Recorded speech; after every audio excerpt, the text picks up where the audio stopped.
So Christine, you can see, has some visual aids for us. So I'm going to skip with the introduction to her wonderful book, The Umbrella Mender, and I'll read a little bit from her bio and say just a few words on how we met. So let me read from her bio. Christine's short fiction has appeared in journals across Canada and has been nominated for the Writers' Trust of Canada, McClelland and Stewart Journey Prize. She reviews for the Globe and Mail, contributes to Ryberg.com, TheMillions.com, and the LA Review of Books. She's also an award-winning journalist, and if that wasn't enough, Christine teaches creative writing at the University of Toronto, where she lives with her family. So very impressive background. And how we met is Christine submitted a great story that we are lucky enough to host in the third issue of the Austin Review. It's called Salt. So I encourage everyone to buy a copy, and I'll put in a plug. Christine is going to read from that story tomorrow night at our launch party, which is just in the neighborhood. So I hope you can make it to that. I won't give away too many spoilers about her story, Salt, but it's a great story, paced perfectly with a racing car through a rural area at night. A character named Louise and her boyfriend who's racing to do some medical work in Darfur. And it's just a great story with very suspenseful elements, waking dreams, deja vu moments. So it's a great read. So I hope you get a chance to read it. So without further ado, I will step aside and let Christine introduce her wonderful story. Thanks very much, Michael.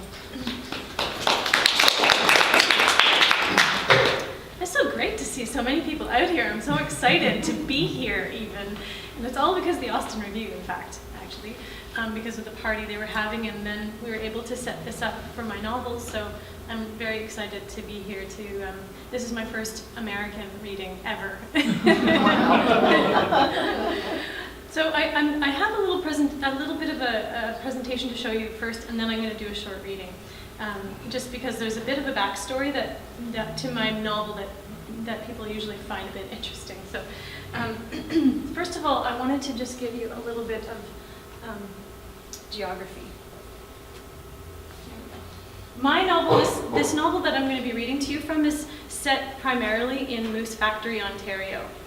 And the reason I have a map here is because there would be many Canadians that would be hard-pressed to put Moose Factory on the Canadian map. So I was thinking maybe Southern Americans would be a really shot in the dark, that anybody would really know where it was. So, oh God, sorry about that. I was just going to climb over there. So you can see Hudson Bay, and this is James Bay, and there are many native indigenous communities around that area of James Bay. Moose Factory is an island.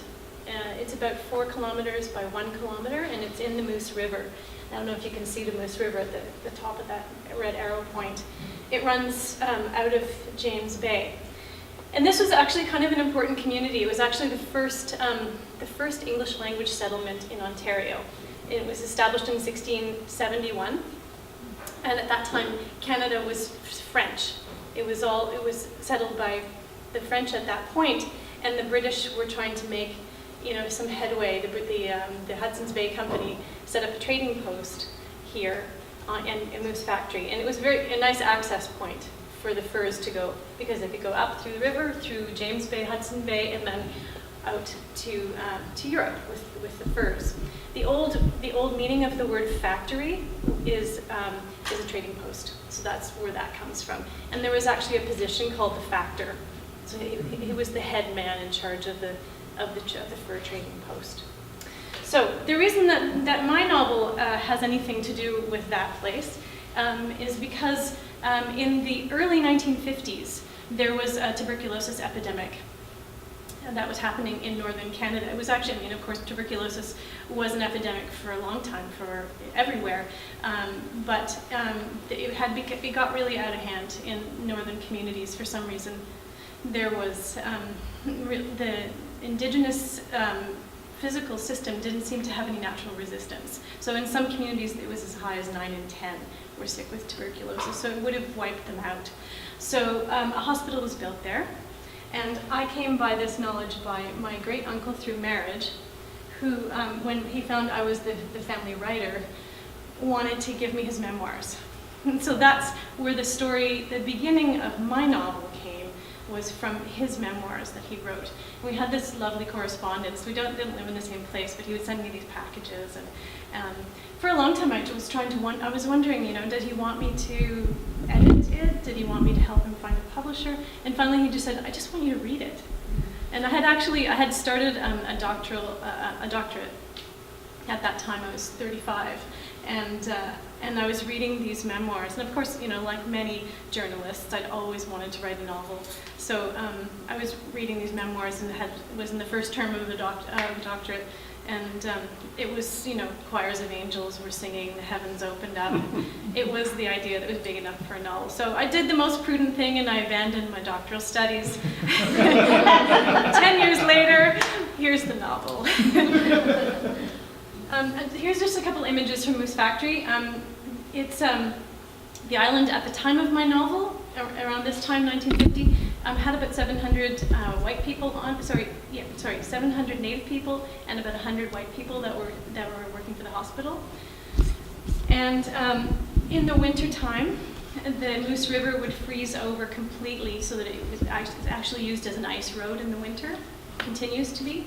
And this was a vehicle from that time period.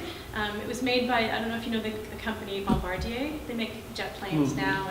And this vehicle was actually called a Bombardier at that time. So it was kind of this funny little snow crawler. And this was you could see that this Bombardier should have been taken off the ice a little bit sooner. This would probably be late April, early May when it would start to do that. This is the hospital that my novel is set in. It's still there. I actually launched my novel. I went in September. I went back. I had a research trip in 2007, and then I took my novel back this September. So the hospital's still there. And does anyone know what that shape is? Cross of Lorraine. Yes, it is. It's the Cross of Lorraine. And what do you know? Do you recognize it from anywhere? It's a symbol of the God, Great French. Yep. It was used by Joan of Arc. But now it's used by the lung associations, right? The American Lung Association for the war on TB. So that hospital was built in that shape. So one of the things that they started to do in the early 1950s, once they had this, they were doing it before the hospital was there, and they were bringing the patients. They would go out in small boats, about 29 foot. They were called Peterhead was the name of the boat, and they would have a window of opportunity from July and August that they could go up. You remember the map? They could go up all the way up into kind of Baffin Island communities, and they would have a portable X-ray on board, and the people from the community would be brought on board. An X-ray would be taken. And in this way, they found out who was sick and who needed to be brought south for treatment.